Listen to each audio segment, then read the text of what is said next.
Hola chicos, hoy vamos a ver los contenidos de la unidad 2, clasificación de costos. Y vamos a comenzar hablando de la categorización de los factores productivos. Recordemos un poquito lo que vimos la semana pasada, la clase anterior, de los factores productivos. ¿Se acuerdan? Que los factores eran los bienes o servicios que se utilizaban para desarrollar las acciones que componían el proceso productivo.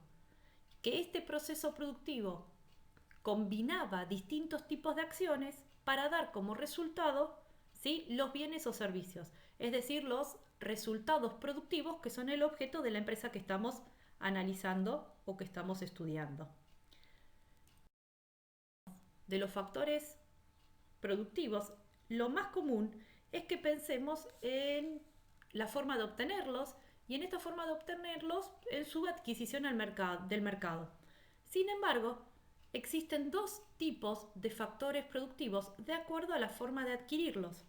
Hay factores externos, que son aquellos bienes o servicios que son adquiridos en el mercado de factores, y hay también factores internos, que son los bienes y servicios que se generan en una acción de nuestro proceso productivo y que luego son utilizados en las otras acciones que continúan el mismo proceso. ¿Por qué es importante estudiar los factores productivos? Porque son la sustancia o la base con la que vamos a determinar los costos. Recuerden que dijimos en la clase anterior que los costos son la expresión monetaria de la cantidad necesaria de factor para la obtención de mi resultado productivo. Por eso es que los estamos estudiando. Respecto de estos factores productivos, es importante estudiar los distintos momentos que se presentan de los mismos. Básicamente vamos a ver que hay tres momentos. El momento de adquisición, que es el momento en el cual se concreta la transacción de compra de ese factor respecto del tercero que lo está ofreciendo en el mercado. El momento de empleo, que es cuando el factor que estaba disponible en la empresa se utiliza en el proceso productivo. Y por último, el momento de producción, que es cuando ese factor ya fue combinado con otros factores y dio como resultado el producto o servicio que voy a ofrecer en el mercado. Entre estos tres momentos hay tres fases entonces respecto de el factor. La primera fase, que es anterior al momento de adquisición, es la fase del mercado, durante la cual el factor se encuentra ofrecido en el mercado, disponible, ¿para qué? Para que yo lo pueda comprar como empresario. Bien, luego llegamos al momento que lo adquirimos. A partir de ahí comienza la segunda fase, que es la que llamamos fase de disponibilidad, ¿sí?, durante la cual el factor mantiene sus características y está a la espera de comenzar el proceso productivo. Bien, esta fase va a ir ¿hasta cuándo? Hasta el momento de empleo.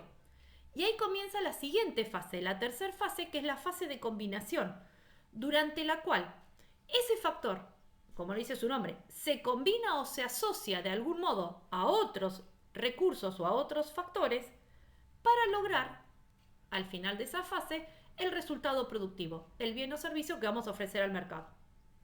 Entonces, tenemos que tener claro, para individualizar y poder analizar estos factores, los distintos momentos y las fases, que son los periodos de tiempo que van entre un momento y el otro. Vamos a ver dos categorías de factores productivos. La primera clasificación tiene que ver con los factores externos, los que adquirimos en el mercado, en su fase justamente de mercado. Esta clasificación es la que llamamos según su naturaleza y los vamos a agrupar en 6 grupos o categorías. Los primeros son los bienes consumibles en el primer uso. ¿Qué son? Son aquellos bienes, ¿sí?, también llamados bienes intermedios, que son el resultado de procesos productivos desarrollados en otros sistemas productivos y que nosotros consumimos o utilizamos para nuestro proceso y que al ser usado pierden su potencialidad productiva. Bien, por ejemplo, La lana en la fabricación de un suéter, la harina en una panadería, la carne en un restaurante. Segundo grupo, los recursos humanos. Estos son el servicio de la fuerza laboral prestada por quienes, por nuestro personal en relación de dependencia. Sí, es el servicio que está referido a la capacidad de trabajo que tienen quienes, nuestros empleados. Tercer grupo, bienes de consumo diferido. Son bienes materiales, también resultado de un proceso productivo anterior, pero que tienen la particularidad que no pierden sus características por el hecho de que lo vamos usando en nuestro proceso productivo. Es decir, que estos bienes son los que vamos a poder utilizar durante un periodo más o menos prolongado de tiempo. Son aquellos que en contabilidad nosotros llamábamos bienes de uso o bienes intangibles. Es por eso que a estos bienes de capital se los suele mencionar o llamar también como bienes de consumo diferido o bienes durables dentro de la empresa. Cuarto grupo, los servicios intermedios. Estos son elementos no materiales que también son resultado de un proceso productivo anterior y que tienen como principal característica la heterogeneidad. Acá vamos a encontrar gran cantidad de servicios distintos que consume la empresa. Por ejemplo, los servicios públicos, luz, gas, fuerza motriz, energía eléctrica, teléfono. Los servicios profesionales, servicios de abogados, servicios de ingeniería, servicios de contadores. Los servicios de terceros, fletes, talleres mecánicos. Todos esos entrarían dentro de este grupo. Luego tenemos el siguiente grupo, son los recursos naturales. Estos son aquellos que son provistos por la naturaleza y que no han sufrido un proceso de transformación, sino simplemente un proceso de apropiación. Es decir, algún proceso que los convirtió o les modificó su condición de ser bienes libres. Por ejemplo, en una empresa pesquera, ¿sí?, serían los peces o pescados, convertidos en pescados. Por último, tenemos el capital financiero. El capital financiero es el dinero que yo necesito inmovilizar para poder desarrollar o para obtener los medios con los cuales desarrollar mi proceso productivo. ¿Sí? Es decir, que acá tenemos un concepto de inmovilización. Dinero inmovilizado para poder fabricar. Generalmente lo vemos reflejado en ¿qué cosa? En los otros factores que adquirimos con este dinero. ¿Sí? Entonces, en general tenemos capital financiero, capital inmovilizado, ¿para qué? Para obtener lo que se conoce como capital fijo o para obtener lo que es el capital circulante dentro del proceso productivo. Estas categorías de factores productivos las vamos a analizar en la contabilidad de costos. Pero le vamos a hacer una transformación. Algunos dicen que hacemos una deformación. ¿Cómo la vamos a trabajar o cómo la vamos a analizar? Agrupándolo. Los bienes consumibles en el primer uso los vamos a llamar materiales y los vamos a analizar en forma individual. Los recursos humanos va a ser otro grupo que vamos a analizar en forma individual y lo vamos a llamar generalmente mano de obra. Y todos los demás factores que analizamos, nosotros los vamos a considerar los otros costos de producción y la vamos a llamar otros costos de producción, como dije, o carga fabril.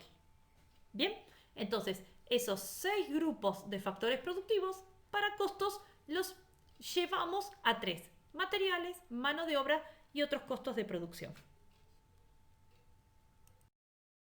Vamos ahora a la siguiente clasificación de factores productivos que tiene que ver con el compromiso de adquisición de esos factores y está vinculado con la posible existencia de algún condicionamiento relacionado con la forma de obtener o de comprar el factor que me obliga a adquirirlo en cierto volumen mayor al que yo desearía.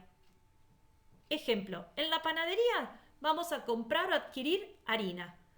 Yo puedo decir que para la producción del día necesito que hoy me traigan 35 kilos de harina. Pero ¿qué pasa? ¿Cómo es la provisión de la harina? En bolsa de 50 kilos.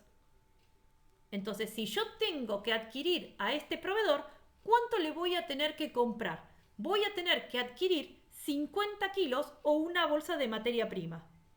Bien, es decir, que la cantidad de unidades a adquirir, que en principio tendría que estar siempre condicionada, ¿por qué? Por la necesidad del proceso productivo, podría estar condicionada ¿por quién? Por el proveedor.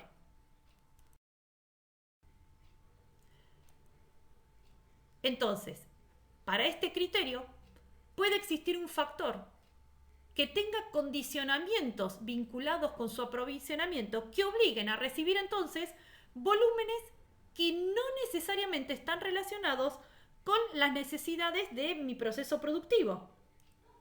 Y esta circunstancia implica una limitación ¿a qué cosa? A la libre adquisición de los factores que yo necesito.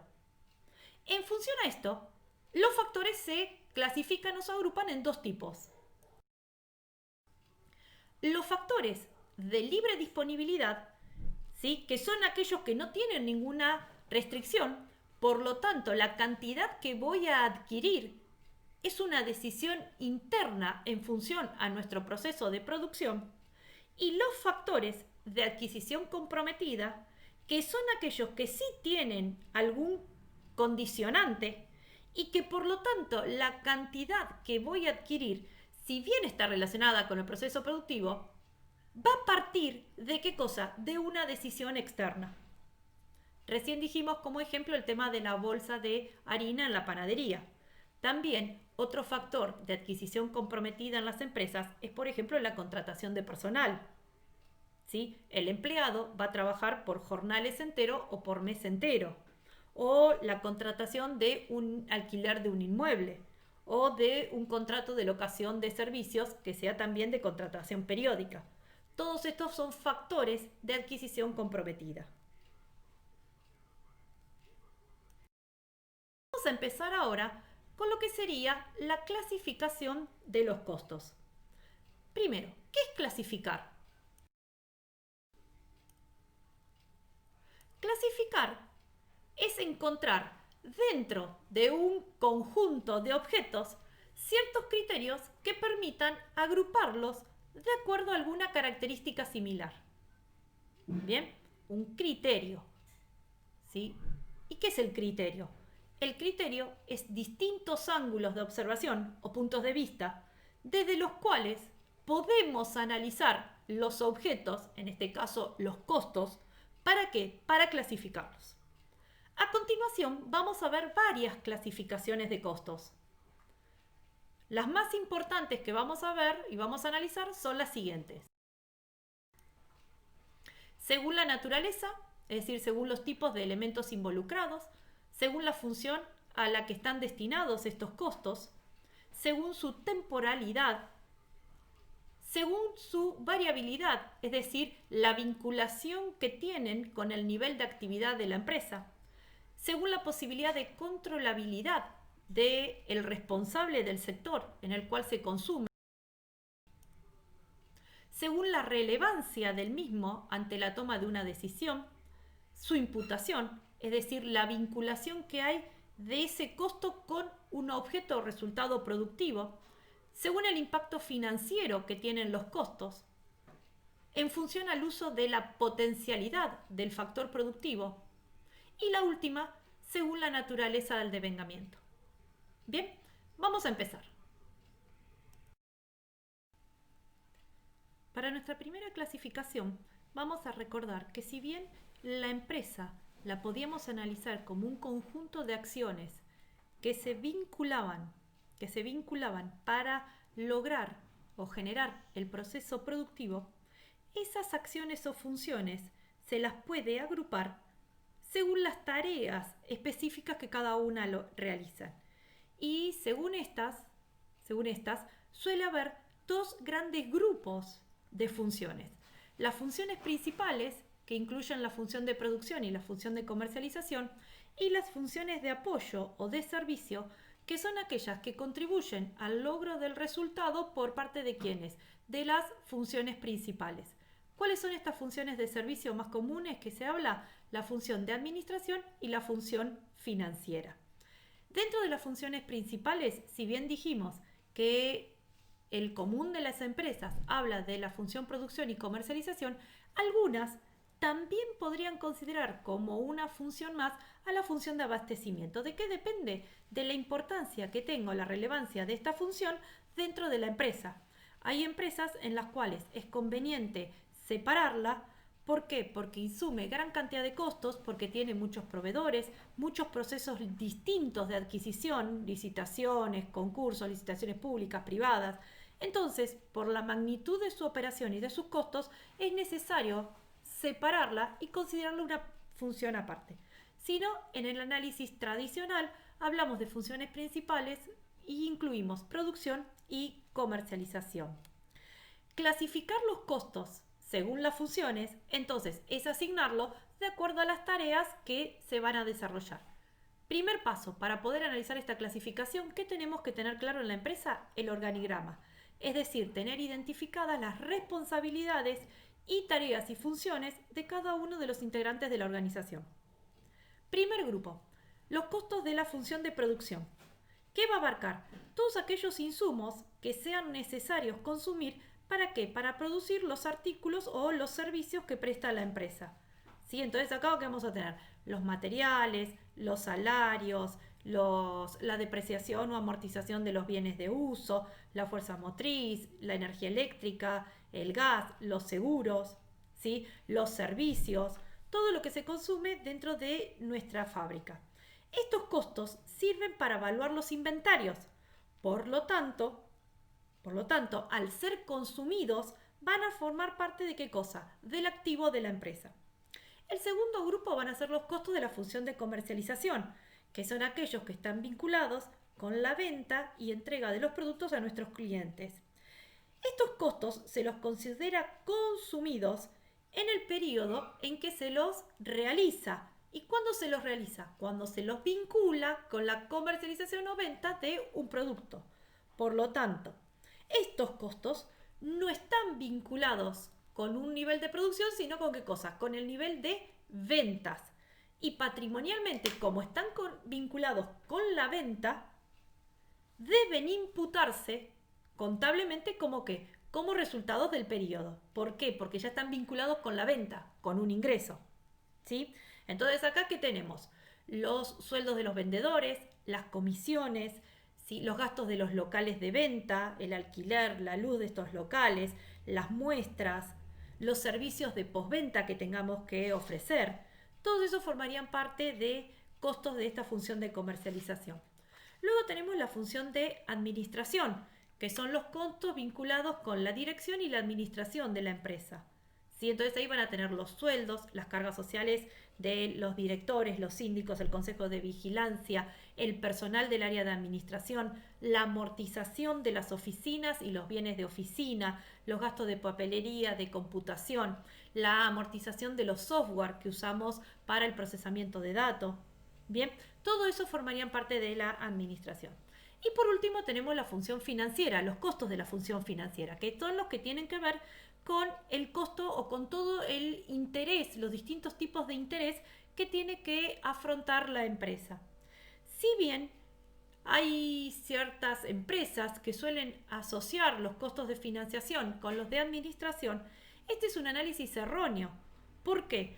Porque por las características que tienen estos costos y por la importancia que tienen, principalmente en economías que tienen altos costos financieros, como es la Argentina, es necesario tenerlos separados e identificados.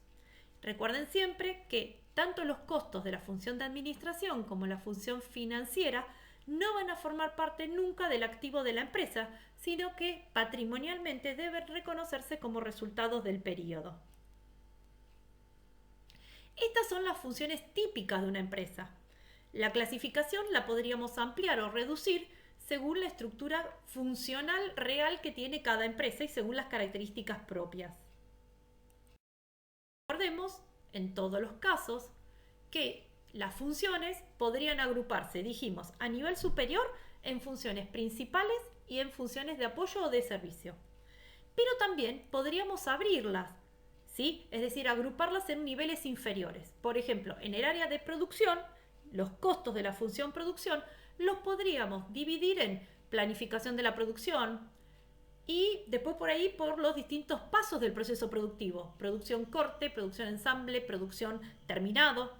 Bien, para tener mejor información de acuerdo a las características propias de cada empresa.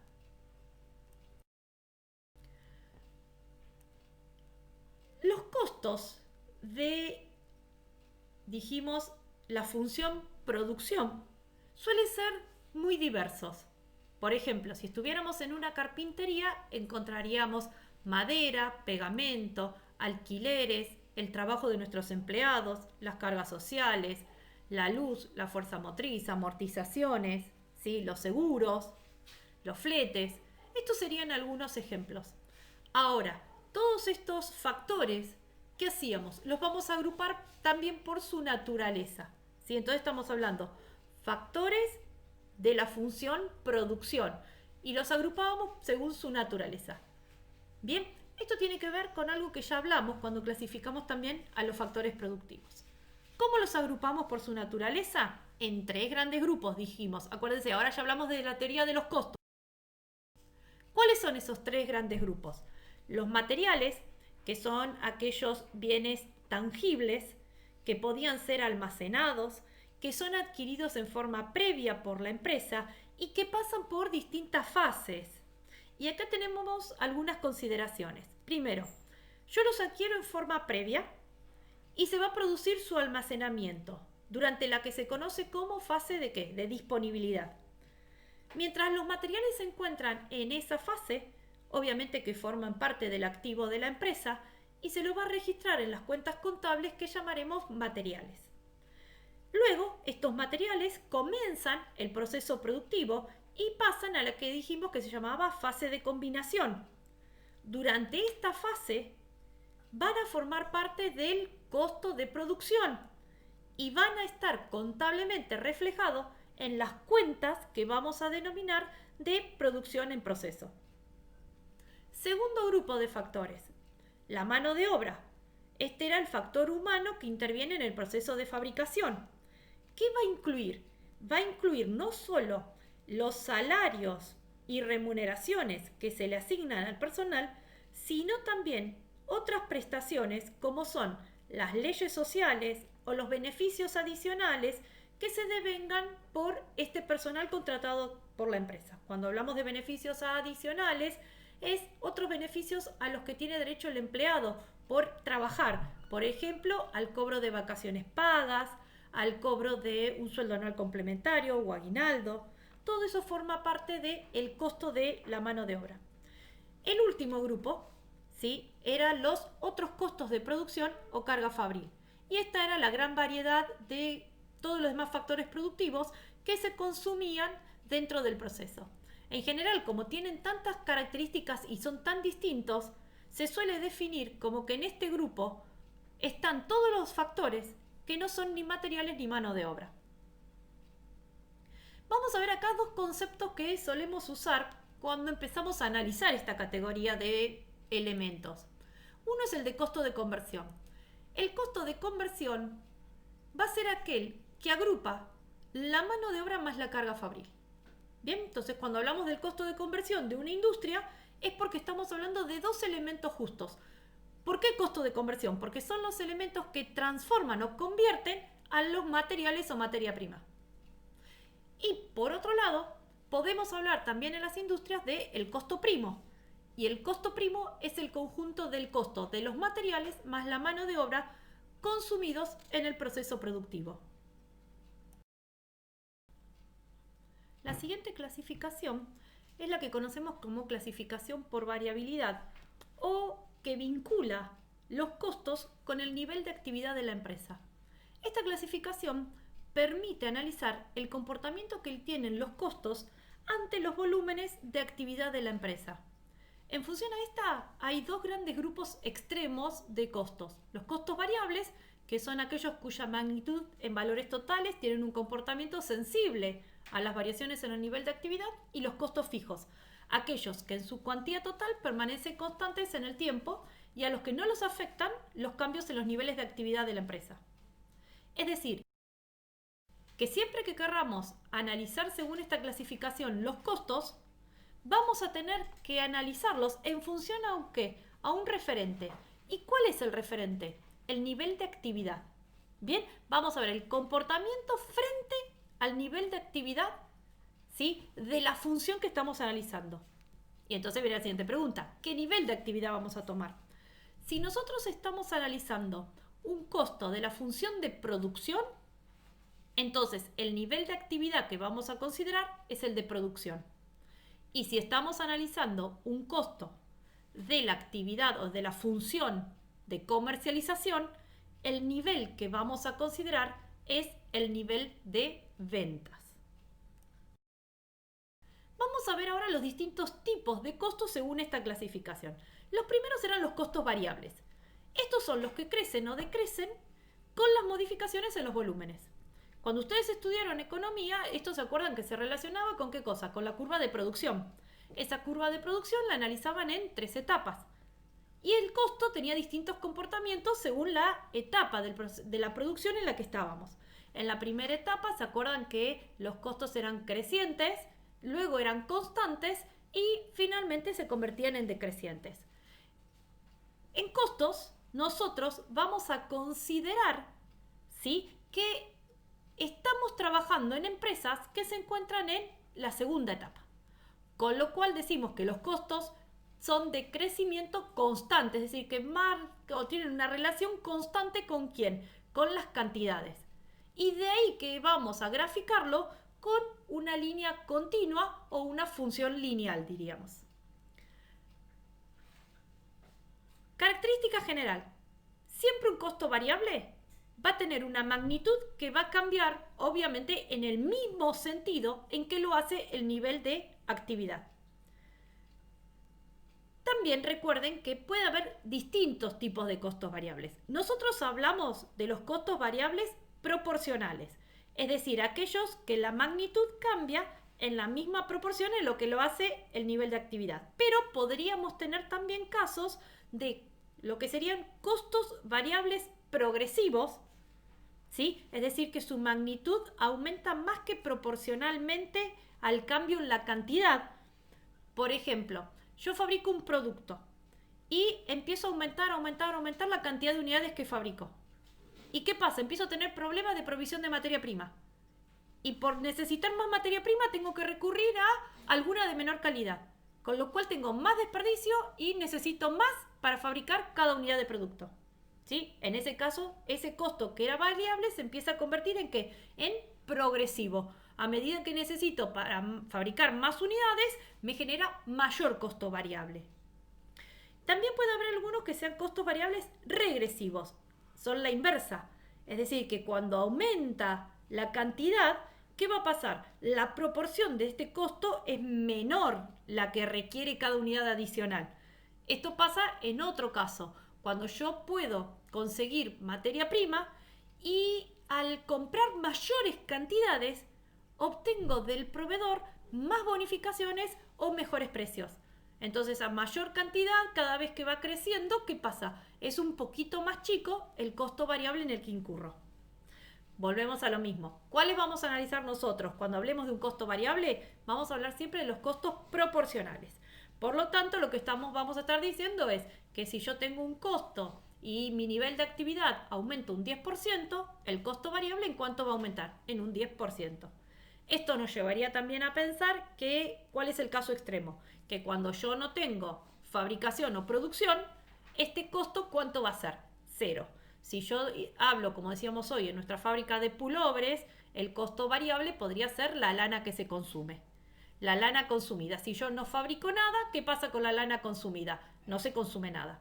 Si fabrico una prenda, consumo 1 kilo de lana. Si fabrico 2 prendas, 2 kilos de lana. Y así irá creciendo proporcionalmente el consumo de lana respecto al crecimiento de las unidades producidas. Ahí lo vemos gráficamente cómo se representa un costo total. ¿Qué pasa si quiero representar el costo variable unitario? El costo variable por cada unidad de producto. Ese costo va a ser constante. ¿Sí? ¿Por qué? Pensemos en el pullover de recién. Un pullover, ¿cuánto tiene de lana? 1 kilo. 2 pullovers. ¿Cuánto tiene cada pullover de lana? 1 kilo cada uno. ¿Sí? Entonces, el costo unitario es una línea recta constante. Bien. Vamos al segundo tipo de costos, los costos fijos. Los costos fijos eran aquellos que se mantenían estables en un periodo, ¿sí?, para cualquier nivel de actividad que tiene la empresa. Y, por lo tanto, no van a estar afectados por los cambios en los volúmenes de operación. Acuérdense, si eran de producción, de los volúmenes de fabricación, y si eran de comercialización, de los volúmenes de venta. Dentro de estos costos fijos se suele hablar de dos categorías. Los costos fijos de estructura, que son aquellos que se mantienen constantes para un entorno más amplio de nivel de actividad y que generalmente están vinculados con la decisión original de instalación de la fábrica. Son los costos fijos que tienen que ver, por ejemplo, con el inmueble, ¿sí?, el alquiler o la amortización, un impuesto inmobiliario. Los que tienen que ver con el costo de las maquinarias instaladas, como es su amortización. Esos son los costos fijos de estructura. Y hay otros costos fijos que tienden a cambiar ante determinados cambios en los niveles, es decir, que van a ser casi intermedios con uno variable, y son los que se van a conocer como costos fijos de operación. Siempre que hablemos de costos fijos, estos se van a mantener constantes dentro de un rango relevante. Y acá aparece un concepto nuevo, ¿sí? El rango relevante va a ser el nivel de actividad o volumen en el que se espera que opere la empresa sin que se produzcan cambios en el comportamiento del costo. ¿Sí? Es decir, en el caso de un costo fijo, es el nivel dentro del cual va a fabricar la empresa, dentro del cual el costo fijo total se va a mantener constante. Bien, por ejemplo, si yo estoy hablando del costo fijo, que es mi fábrica, ese costo fijo se va a mantener, por ejemplo, el alquiler de la fábrica, ¿no? Son 20.000 pesos. Yo voy a tener 20.000 pesos de alquiler dentro de determinado rango de actividad. ¿Cuál va a ser el rango? La capacidad máxima que tiene esta fábrica. Si yo en esta fábrica llego a fabricar hasta 50.000 unidades, yo voy a tener 20.000 pesos de alquiler mientras fabrique una a 50.000 unidades. Si yo voy a fabricar más de 50.000 unidades, ¿qué pasa? Cambio de rango. Tendré que ampliar la fábrica o alquilar otra fábrica. Entonces ahí dejo de tener el costo fijo de los 20.000. Bien, entonces para un costo fijo siempre voy a tener que mirar cuál es su rango relevante. Un costo fijo total es aquel que se mantiene constante, ahí lo vemos gráficamente, para cualquier nivel de actividad. ¿Y qué pasa con el costo fijo unitario? El costo fijo unitario va a ser decreciente, ¿sí?, haciéndose asíntota a las cantidades a medida que aumenta la producción de la empresa. Cuando nosotros queremos tomar decisiones o analizar estos costos, ¿sí?, tanto los variables como los fijos, ¿cómo es importante que los tengamos segregados o los analicemos? En función al que se mantiene siempre constante. Entonces, en el costo variable, el que se mantiene siempre constante en términos absolutos, ¿cuál era? El unitario. Y en los costos fijos, ¿cuál es el que se mantiene siempre constante? El total. Entonces, cuando queremos analizar en una empresa, acuérdense, siempre debemos segregar o tener claro el dato de los costos variables en términos unitarios y de los costos fijos en términos totales. Otra consideración respecto de los costos fijos. ¿Qué pasa si la magnitud de un costo cambia, pero no porque se haya producido una modificación en el nivel de actividad? Por ejemplo, de un mes al otro aumenta el valor del alquiler. Bien, porque aumente el valor del alquiler, ¿cambia la categoría del costo? ¿Se convierte esto en un costo que varía? Otro ejemplo, yo tengo la energía eléctrica que utilizo, que consumo para iluminación. En el verano consumo menos energía eléctrica que en el invierno, por un tema de horas de luz. ¿Sí? En este caso, ¿cambia el costo de la energía eléctrica? Eso quiere decir que el costo fijo, que para mí es el costo de la iluminación, ¿deja de ser fijo? La respuesta es que no. Cuando un costo fijo cambia por un factor que no es la cantidad, el costo simplemente cambia de nivel, pero sigue siendo un costo fijo para la empresa.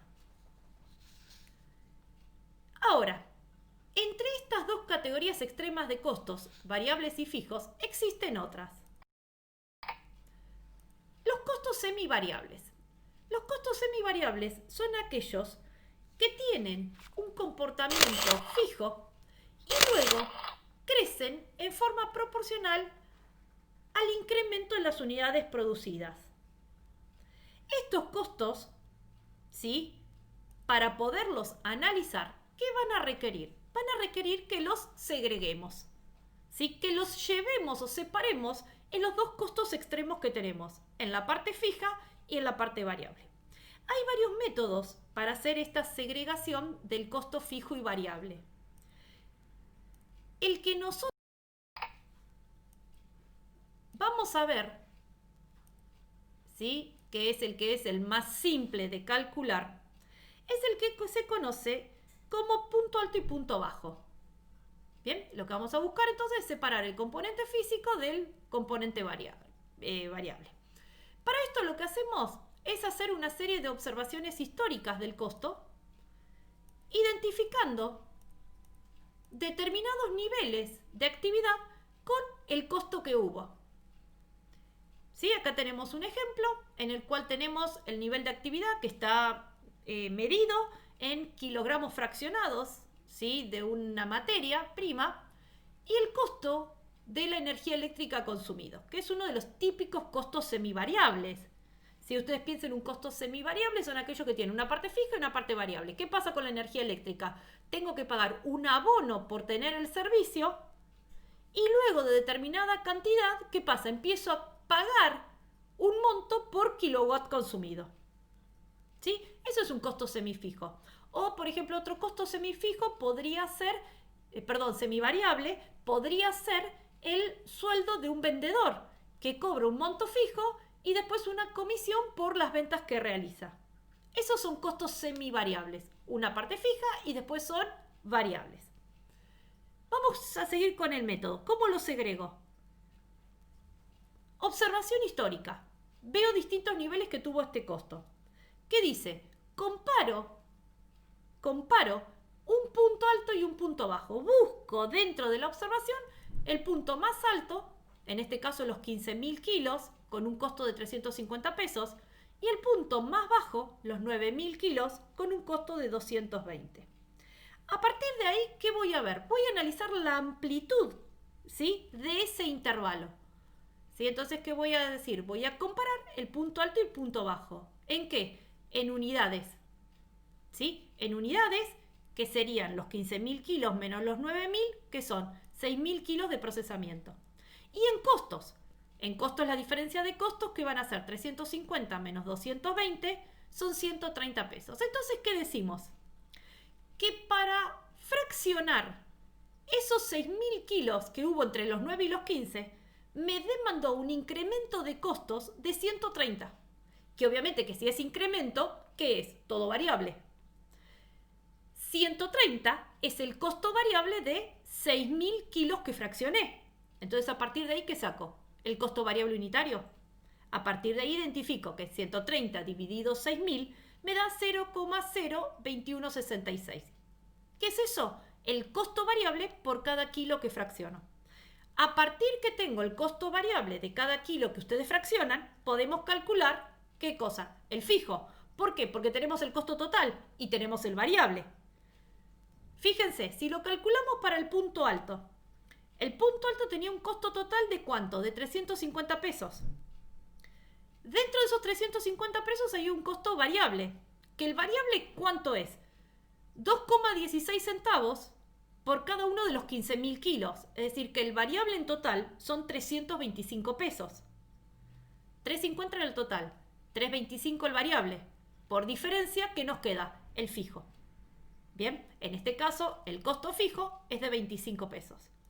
Aplicando este método, llegamos al resultado de la segregación que dice que el costo fijo de este costo semivariable son 25 pesos y que el costo variable va a ser de 2,16 centavos por cada kilo que esté fraccionado. ¿Sí? Para segregar estos costos semivariables hay otros métodos, ¿sí? Como el método de los promedios, que lo que hace, en vez de tomar el punto alto y el punto bajo, toma los 3 puntos más altos y saca un promedio, los 3 puntos más bajos y saca otro promedio, y luego aplica el punto bajo y punto alto a esos valores promedio que alcanzó. También se podría utilizar el método del gráfico de dispersión, o podríamos usar algún método estadístico como el de mínimos cuadrados o utilizar programación de regresión. Nosotros utilizamos en la práctica siempre el método de punto alto y bajo, porque si bien puede llegar a arrojar diferencias, es el más simple y más sencillo de analizar. Siguiente y última categoría de costos según su variabilidad son los costos semifijos. Estos costos semifijos son los que, hoy cuando hablamos de los fijos, les dijimos costos fijos de operación. Son aquellos cuyo comportamiento se mantiene constante, pero dentro de niveles cortos o pequeños de actividad. Y luego de lo cual, ¿qué pasa? Van creciendo como por escalones o por saltos. Fíjense aquí en el gráfico, este sería el comportamiento de un costo semifijo. Bien, se mantiene constante para un determinado rango y luego crece y se vuelve a mantener constante para otro rango parecido al anterior.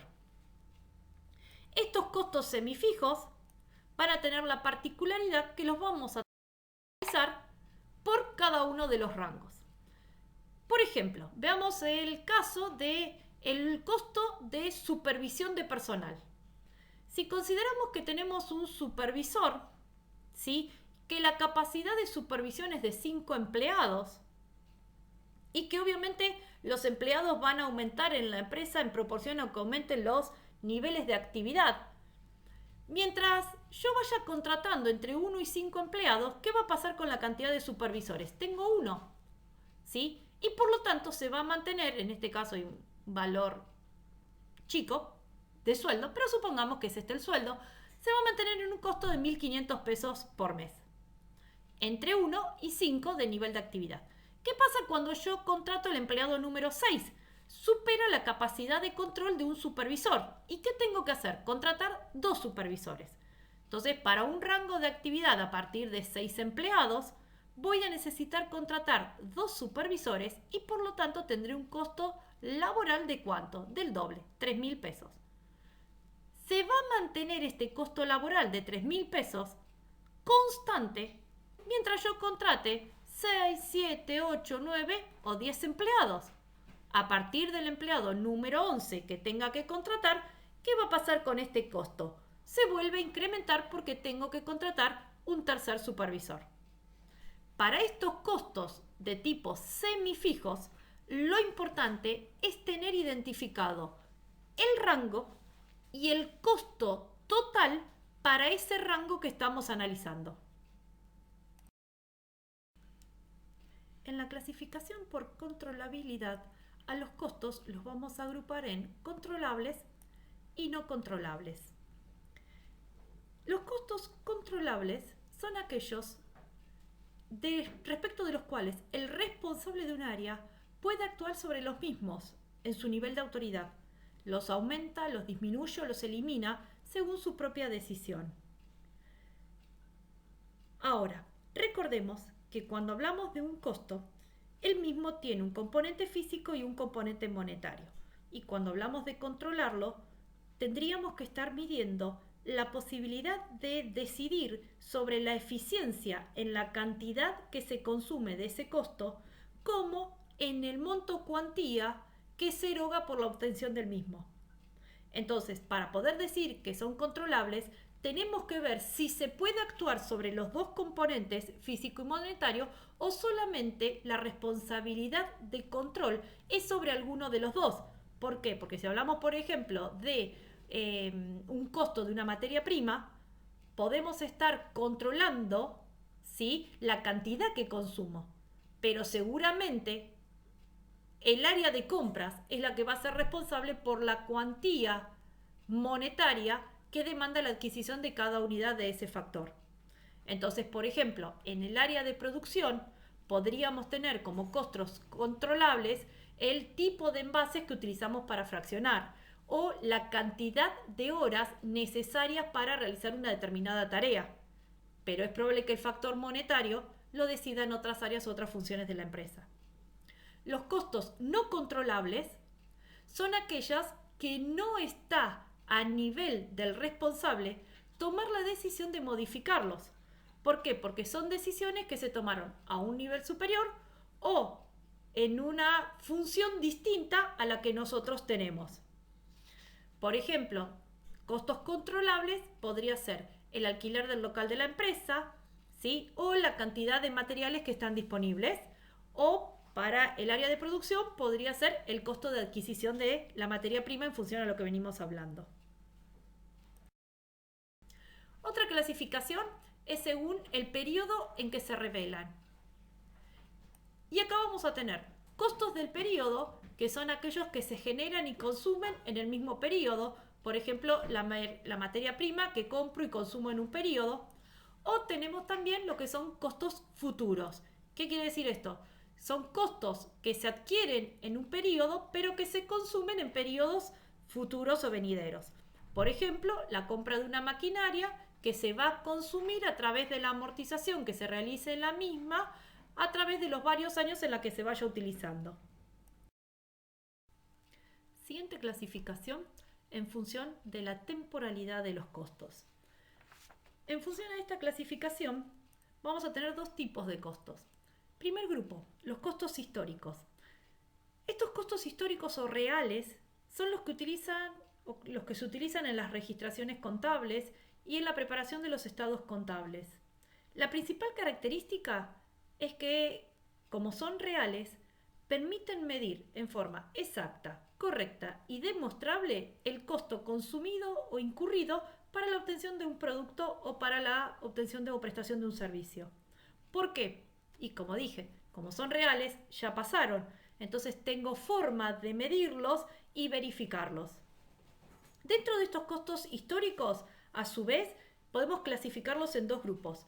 Los no expirados o vivos, que son aquellos costos que tienen una capacidad de generar a la empresa algún ingreso futuro y por lo tanto son los que patrimonialmente son activos, por ejemplo, la materia prima, por ejemplo, los productos en proceso.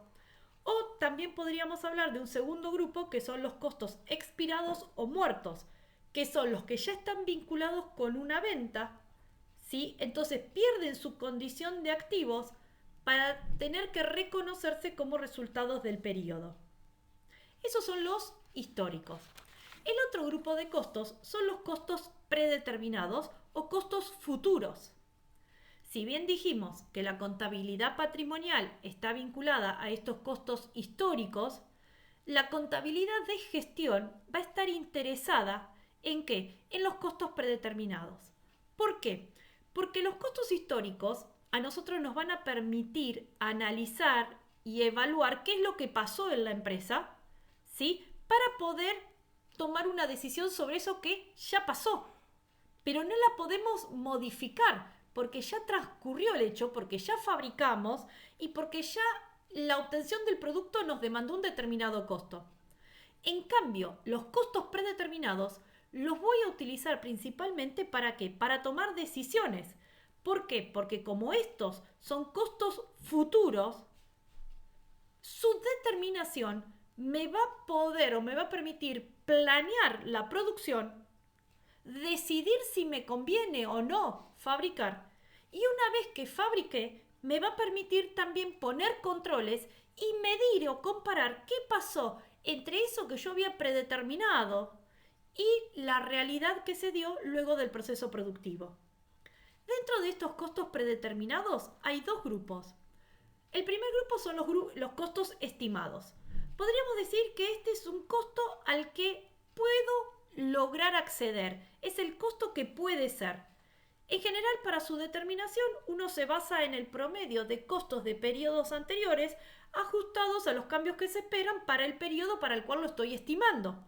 ¿sí? Es comúnmente el que llamamos también costo presupuestado. ¿Qué haríamos en esto? Nuestra fábrica de pullovers, la lana que consumo. Digo, bueno, el mes que viene voy a fabricar un pullover. ¿Cuál es el costo de la lana? Me fijo cuánta lana me demandó cada pullover en este mes, ¿sí? Y ese va a ser el costo que voy a tomar de referencia para el mes siguiente. Ahora, ¿por qué dice el costo que pasó ajustado a los cambios que se pueden prever? Porque si yo ya sé que el proveedor me avisó que el mes que viene la lana va a estar un 10% más cara, el costo estimado para el mes que viene, ¿qué va a ser? El que tengo del mes anterior ajustado en un 10%, porque esa es la variación futura que estamos esperando. Bien, en general es un parámetro que vamos a controlar, vamos a determinar primero para tomar decisiones y después lo vamos a controlar como medida para ver si nuestro rendimiento fue mejor o peor que el que esperábamos, que es el del periodo anterior. El otro tipo de costos predeterminados es el costo estándar. En este tipo de costo ya busco analizar la eficiencia del proceso productivo. Entonces este deja de ser el costo que puede ser para convertirse en el costo que debe ser. ¿Bien? ¿Por qué? Porque este costo lo vamos a predeterminar utilizando determinados métodos racionales y científicos, ¿sí?, que me permitan medir a partir de esa predeterminación la eficiencia del proceso productivo. Con lo cual, en este tipo de costos vamos a hacer hincapié luego en el análisis de qué cosa, en el análisis de los desvíos. Y estos desvíos no me van a marcar como en el estimado si yo estuve mejor o peor que en el periodo anterior. Estos desvíos sí me van a marcar si yo fui eficiente o ineficiente respecto del estándar. Vamos a la siguiente clasificación. La clasificación por su relevancia. En este grupo tenemos dos tipos de costos: costos relevantes y costos no relevantes. Y esta clasificación está también vinculada al proceso de toma de decisiones. Un costo es relevante cuando experimenta cambios positivos o negativos, es decir, que aumenta o disminuye, con respecto a una situación cuando yo tengo que tomar un curso de acción distinto. Y los costos no relevantes o costos hundidos son aquellos costos que no van a variar ante cualquier decisión que yo vaya a tomar. Entonces, veamos un ejemplo. Yo tengo que decidir entre dos alternativas, la alternativa 1 y la alternativa 2. ¿Qué va a ser un costo relevante para decidir? Los que cambian. ¿Por qué? Porque si un costo no cambia entre las distintas alternativas, es indistinto una u otra alternativa, con lo cual a los fines de decidir, ¿qué pasa? No es relevante, no es significativo su análisis. Entonces, solamente para tomar la decisión, ¿qué analizo? Costos relevantes. Fíjense, por ejemplo, el primer elemento de costo entre las dos alternativas ahí es el sueldo de un supervisor. Para la alternativa 1, 1.000 pesos. Alternativa 2, 1.000 pesos. ¿Es relevante o no es relevante a los fines de decidir entre una o la otra? Este costo no va a ser relevante. ¿Por qué? Porque cualquier alternativa que elija va a tener un costo de 1.000. Sin embargo, la alternativa o el siguiente costo, que son los insumos, si yo opto por la alternativa o la forma 1 de fabricarlo, me demanda 2.000 pesos de insumos, mientras que si lo hago con el proceso 2 o la alternativa 2, me demanda 3.500 pesos. ¿Qué pasa con este costo? Cambia de una situación a la otra.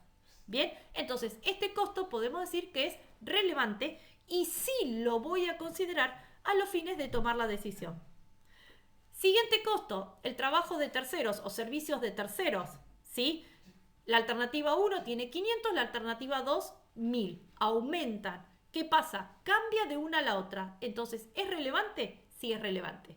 Fíjense que los relevantes pueden aumentar o disminuir de una a otra alternativa. Bien, entonces seguimos con la siguiente clasificación.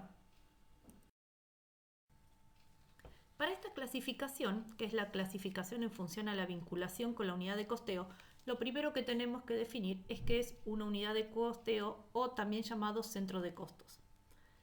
Vamos a decir que un centro de costos es un segmento de la empresa, tanto desde el punto de vista estructural, es decir, de la estructura general podría ser una división o un departamento. También lo podemos medir desde el punto de vista de la actividad, podría ser un lote de producción, una línea de productos, o si fuera en el área de ventas, un territorio de ventas. También podría ser un periodo de tiempo, o incluso una unidad abstracta que quiera definir la empresa, a la cual, para esta empresa, le es práctico y significativo asignarle costos. Es decir, que son las unidades en las cuales, por las características de mi empresa, a mí me interesa asignar el costo, controlar la acumulación de los costos. Entonces, respecto de estos centros de costos, hay dos categorías que podemos encontrar. Vamos a tener los costos directos y los costos indirectos. Los costos directos son aquellos cuya relación con un centro de costos, por su naturaleza o funcionalidad, es evidente, clara e inequívoca, lo que permite que ese costo sea apropiado o acumulado en forma inmediata en ese centro de costos con el cual se identifica. Y los costos indirectos son aquellos que no pueden relacionarse, vincularse o identificarse con ¿quién? Con un centro de costos determinado. ¿Sí? Por su naturaleza, por razones funcionales. Entonces, no tenemos una vinculación evidente, clara e inequívoca con ese centro de costos. Entonces, no lo puedo asignar o apropiar en forma inmediata con el centro de costos. Y entonces, ¿qué requisito va a tener todos los costos indirectos? Que voy a tener que de alguna forma asignarlo. Y para asignarlo, como no hay algo claro, voy a tener que prorratearlo entre los distintos centros de los costos a los cuales puede beneficiar este costo que estoy distribuyendo. También vamos a considerar que son costos indirectos aquellos que por ahí sí se pueden vincular con un centro, pero que por razones de economía o por su poca relevancia no resulta aconsejable su apropiación. Por ejemplo, yo siempre hablo con los chicos y damos el ejemplo de una carpintería. Yo tengo la cola que usamos para pegar un revestimiento sobre una madera. ¿Bien? Supongamos que fabrico una silla y estoy pegando el revestimiento de la tapa de la silla. ¿Podría medir la cantidad de cola o pegamento que utilizo en cada silla? ¿Sería ese un costo directo? Y en principio sí. ¿Sí? ¿Por qué? Porque por ahí no puedo medir el pincel cada vez que saco y pongo el pegamento. Pero si yo quisiera, podría pesar la lata antes de pegar la silla. Si luego voy, saco con el pincel, pego la silla, puedo pesar de nuevo la lata y por diferencia podría determinar cuánto es el pegamento consumido. Ahora, ¿qué pasa?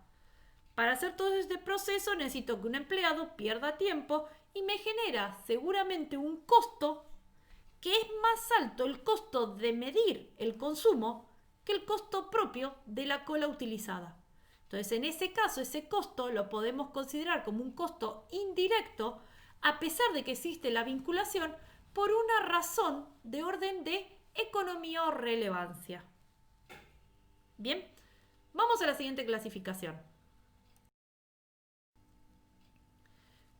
La siguiente clasificación tiene que ver con el impacto financiero del costo y lo que busca es vincular dos momentos vinculados con los costos. ¿Cuáles son? El momento de consumo con el momento de erogabilidad, es decir, el momento en que se produce la salida de dinero.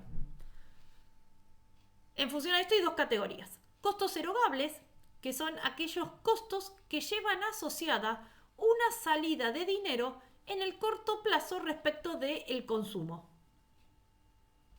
Y los costos no erogables son aquellos que no configuran una erogación en forma inmediata. Ojo, en forma inmediata. Vamos a los principales costos erogables. Por ejemplo, la materia prima. La materia prima se consume en un periodo y en general se paga en el mismo periodo o en periodos más o menos cercanos, ¿sí? Generalmente por ahí el proveedor nos da 30 días, pero son plazos cortos de tiempo. Hay una relación directa y el plazo es muy cercano entre el consumo y la erogación. La mano de obra, ¿sí? La mano de obra se devenga en un periodo, ¿sí? Y dentro de los 5 días o 4 días hábiles posteriores al periodo, ¿qué hay que hacer? Ya hay que erogarla o ya hay que pagarla. Esos son costos erogables, mientras que los no erogables son aquellos en los cuales no se da en el periodo cercano el consumo respecto del pago. El típico ejemplo de los costos no erogables son las amortizaciones, en las cuales yo en un periodo adquiero un determinado bien de uso, por ejemplo una maquinaria, y se va a ir consumiendo el costo de ese factor a medida que se vaya utilizando esa máquina a través de la amortización de la misma. Entonces, cuando yo analizo como costo la amortización, este es un costo no erogable. ¿Por qué? Porque la consumo en un periodo, pero la erogación se hicieron en periodos anteriores.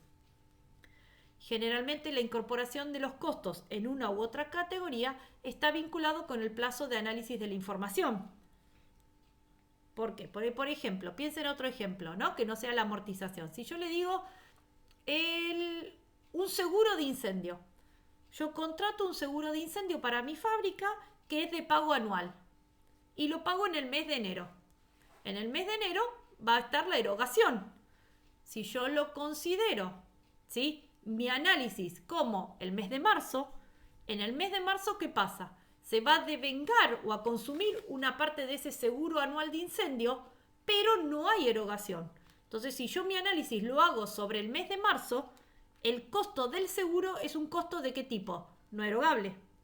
Ahora, si yo hago un análisis anual, en el transcurso del año o para este año calendario, ¿qué pasa con ese costo del seguro?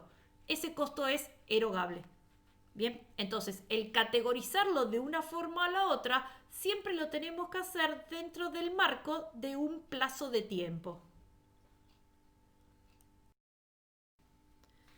La siguiente clasificación que vamos a ver, vamos a hablar muy cortito. ¿Por qué? Porque está vinculada con la que ya hablamos de factores productivos, ¿sí? Cuando empezamos en la explicación. Es la clasificación en función del uso de la potencialidad productiva de los factores. ¿Y se acuerdan que había dos tipos de factores, los de consumo inmediato y los de consumo diferido? Los de consumo inmediato eran aquellos que eran consumidos en su primer uso, ¿sí? Y por lo tanto, ¿qué pasaba? Perdían la potencialidad y por lo tanto se consideraban un costo consumido en ese momento.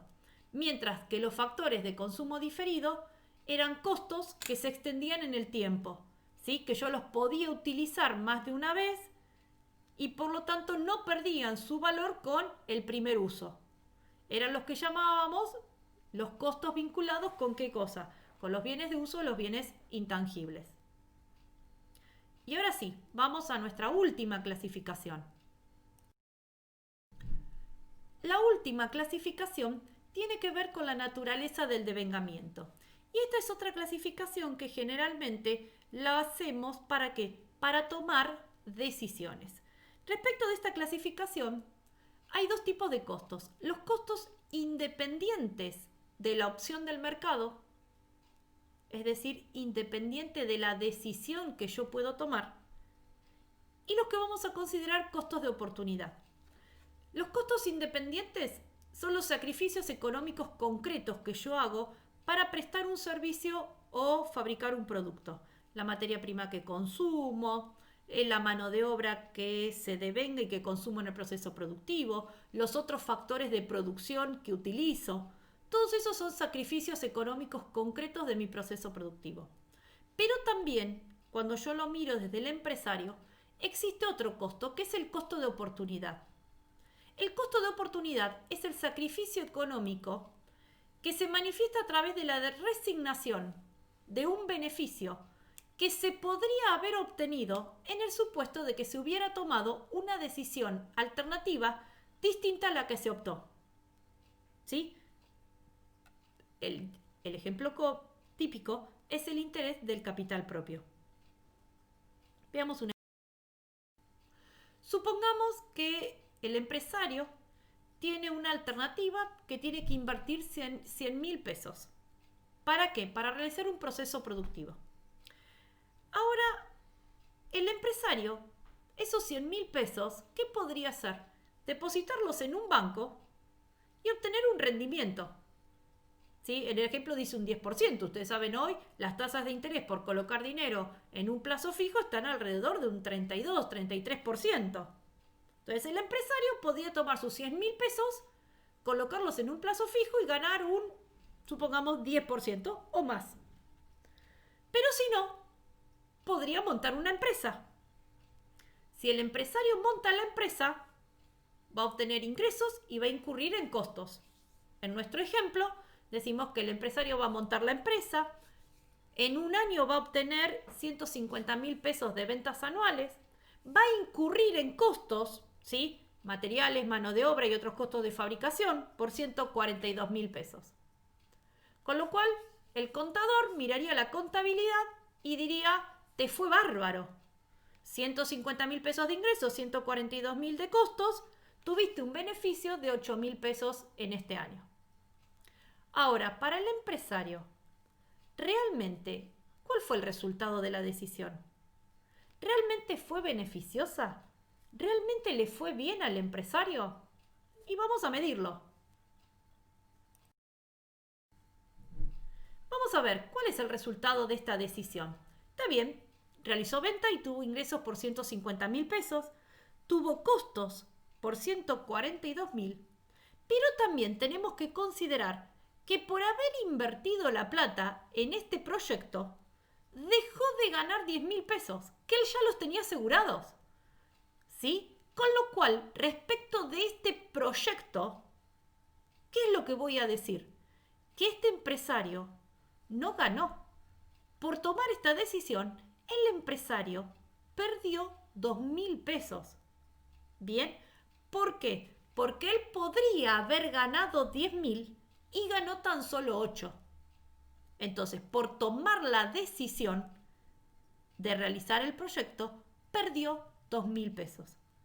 Esos 10.000 pesos son para esta decisión un costo de oportunidad. ¿Sí? Es el sacrificio de recursos o de beneficios que yo realizo. ¿Por qué? Por tomar una decisión. En este caso, realizar la inversión y realizar el proyecto. Bien, con esto terminamos la última clasificación de costos.